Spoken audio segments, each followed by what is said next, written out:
It's December 10, paper 1-1. The line 3y plus x equal to 3 and y is equals to x plus 3 are shown in the diagram below. Find the gradient of the line 3y plus x equal to 3. तो पहला काम क्या करेंगे, हम y को बनाएंगे subject, तो ये हो जाएगा 3y is equals to 3 minus x, y is equals to 3 minus x divided by 3. Now the coefficient of x, that means this part, right? Its value is, sorry, with the sign as well, minus 1 upon 3. It is your gradient, right? The coefficient of x represents gradient. तो ये इसका answer है हमारे पास. Next part, on the diagram shade and लेवल the letter R the region defined by the inequalities. तो आपके पास दो लाइन्स हैं, इसका मतलब ये हुआ कि एक लाइन आपको प्लॉट करनी पड़ेगी. ठीक है. अब एक क्विक टेक्निक कि हमें कैसे आइडेंटिफाई करेंगे कि कौन सी लाइन किसकी. तो सबसे पहला काम, यहाँ पर अगर मैं x को 0 पुट कर दूंगा तो y की वैल्यू मेरे पास 3 आ जाएगी. ठीक है ना. तो 0,3 कहाँ पर पॉइंट आ रहा है मेरे पास, ये एक पॉइंट आया. तो ये मुझे इस लाइन की इक्वेशन मिल गई कि y is equals to x plus 3, right. इसी तरह मैं यहाँ पर भी ये काम करूँगा. अगर मैंने x को 0 पुट कर दिया तो मेरे पास y की वैल्यू 1 आ जाएगी. तो 0 और 1 मुझे यहाँ पर एक पॉइंट मिल गया. तो ये इस लाइन की इक्वेशन आ गई कि 3y plus x should be equal to 3. ये लाइन की इक्वेशन आ गई. And the last one x equal to 0. x equal to 0 का मतलब क्या होता है कि ये बात कर रहा है y एक्सिस की. ठीक है. तो ये जो लाइन मेरे पास है इसको हम कहेंगे कि ये मेरे पास x इक्वल टू 0 है. ठीक है ना. अब हम आते हैं एरोज़ के ऊपर. ये काम मैं येलो पेन से कर रहा हूँ. 3y प्लस एक्स इस वाली लाइन से ग्रेटर देन है. दैट मीन्स कि हमें इस लाइन से ऊपर की तरफ रहना है. ठीक है. तो ये इसकी इनइक्वालिटी आ गई. Next one is y should be less than, इस लाइन से नीचे आना है हमने. और x should be greater than equal to 0. That means इस लाइन से हमने राइट पे जाना है. So the shaded region is this part. ठीक है ना. ये हमारे पास का R का शेडेड रीजन होगा. It's December 10, paper 1-1. Solve the inequality 18 minus 3x should be less than x. 3x को वहाँ शिफ्ट किया, पॉजिटिव हो गया. That means 4x. यहाँ पर 18 divided by 4, x should be greater than, और 9/2 x and x should be greater than 9/2 is 4.5. तो ये हमारे पास आंसर. Part B, -10 should be less than equal to 3n should be less than -3. दोनों को 1 बाय 1 सॉल्व करेंगे. पहले हम इसको सॉल्व करना स्टार्ट कर देते हैं. ठीक है. तो n should be greater than equal to -10/3. Similarly 3n should be less than -3 and n should be less than -1. -10/3 in decimal is -3.33 और ये चलता रहेगा. ठीक है. and n should be less than -1. We are looking for n is an integer, right? Find the possible values of n. तो -3.33 से बड़ा, that means n could be -3, n could be -2 but not -1. क्यों नहीं हो सकता? क्योंकि यहाँ पर खाली लेस देन है. ठीक है. तो हमारे पास n के दो आंसर्स हैं, -3 and -2. It's December 10, paper 1-2. 3 lines 3x equal to 7. तो पहला काम ये होता है कि हम इन तीनों लाइन्स को आइडेंटिफाई करें अपने ग्राफ पर.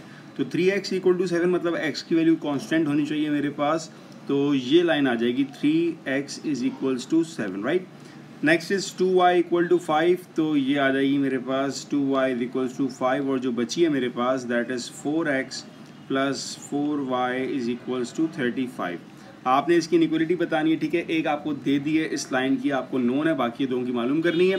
तो 3x इक्वल टू 7 से इस लाइन से मैंने राइट जाना है. तो इसकी इनइक्वालिटी मेरे पास आएगी 3x should be greater then 7. ठीक है. इसी तरह है 4x plus 4y less equal to 35. तो इस लाइन से मुझे नीचे की तरफ आना है. तो ये आ जाएगा 4x plus 4y should be less then 35. It's June 10, paper 1-1. 6x minus 5 less than 9 plus 2x. पहले x को हम एक तरफ करेंगे तो 2x उधर जाएगा. 6x minus 2x 4x, right? 9 plus 5 is 14 and x should be less than 7 divided by 2. That means x should be less than 3.5. Write down the largest integer which satisfies the inequality, right? तो हमारे पास question same है जैसे कि part A में दिया हुआ है. इसका मतलब ये हुआ कि हमारे पास इसका आंसर होगा ये आ जाएगा. अब x should be less then 3.5. तो x के पॉसिबल आंसर्स क्या होंगे? 3 होगा, 2 होगा, 1 होगा, 0 होगा एंड सो ऑन. सारे हमारे पास होल नंबर्स में होंगे क्योंकि यहाँ पर बात की जा रही है integer, that means it must be whole number, and the largest number among all those possible answers is 3, so the possible largest value of x is 3. It's June 10, paper 2-2. The region R contained inside the dotted boundaries defined by 3 inequalities. One of the inequalities is x should be greater than 2. That means हमारे पास एक line है x is equals to 2 और ये इससे greater than है, इससे right पे जा रहा है तो हमें नज़र भी आ रहा है, ठीक है। सिमिलरली अगर मैं इस लाइन की बात करता हूँ तो इस लाइन की इक्वेशन होगी हमारे पास y इज़ इक्वल्स टू 12 और r पे जाने के लिए हमें लाइन से डाउनवर्ड मूव करना है, तो एक इनइक्वलिटी तो इसकी आ जाएगी हमारे पास y should be less then 12, ठीक है। तो दूसरी इनइक्वलिटी हमारे पास है that is a incline line. इसकी इक्वेशन क्या होगी हमारे पास, इसकी इक्वेशन हमारे पास आएगी y is equals to 2x, कैसे निकाली, ग्रेडियंट 2 आ रहा है मेरे पास और y इंटरसेप्ट मेरे पास 0 है, ठीक है। और इसकी इक्वलिटी क्या हो रही है, क्योंकि इस लाइन से हमें ऊपर मूव करना है तो y should be greater then 2x। ये हमारे पास दो पॉसिबल इनइक्वलिटीज इसकी आ चुकी हैं part B. The point C D where C and D are integers, मतलब डेसिमल में नहीं होगा नंबर, होल नंबर में होगा, lie in the shaded region R, find the maximum value of C plus D.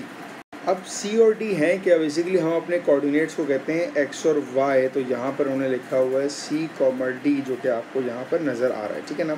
इसका मतलब C x की value है और D हमारे पास y की वैल्यू है। अब अगर हम रीजन R में कोई भी पॉसिबल वैल्यू निकालते हैं, लेट सपोज मैं कहता हूँ 3, 10, तो ये एक पॉसिबल वैल्यू है, तो हम कहते हैं 3, 10 और ये हमारे पास आ जाएगा C plus D, that means 3 + 10 is 13।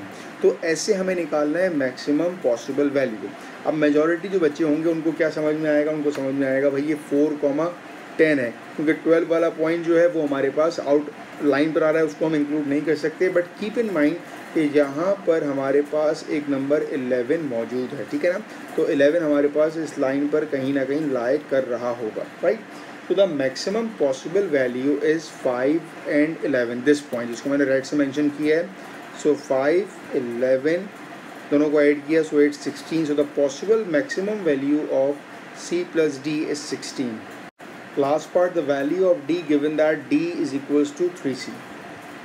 अब C की पॉसिबल वैल्यूज़ क्या हो सकती हैं, 1 हो सकती है, 2, 3, 4, ये सारी मेरे पास x की वैल्यू C की है।